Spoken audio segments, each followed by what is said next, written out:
Petrol 200 नाग्दा जनता मारमा छन् तर हाम्री नवनिर्वाचित सांसद आशिका तामाङ भने समाधान खोज्दैछिन्। हेर्नुहोस् उहाँको यो इन्टरनेशनल रिसर्च। विश्वव्यापी ऊर्जा संकटले इन्धनको भाव बढिरहँदा सांसद तामाङले अन्य देशले कसरी जनतालाई राहत दिएका छन् भनेर गहिरो अध्ययन सार्वजनिक गर्नुभएको छ।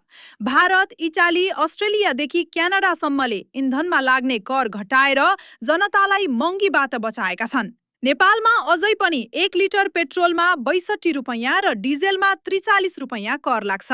उहाँले नयाँ सरकारलाई यही करको पुनरावलोकन गरी कटौती गर्न र जनतालाई तत्काल महँगीबाट राहत दिन अत्यन्तै सटिक र व्यावहारिक सुझाव दिनुभएको छ। समस्या मात्र देखाउने होइन, यसरी समाधान सहित प्रस्तुत हुने सांसद आशिका तामाङको यो भिजन तपाईलाई कस्तो लाग्यो? नयाँ सरकारले यो सुझाव मान्नुपर्छ कि पर्दैन? भिडियो शेयर गरेर समर्थन गरौँ।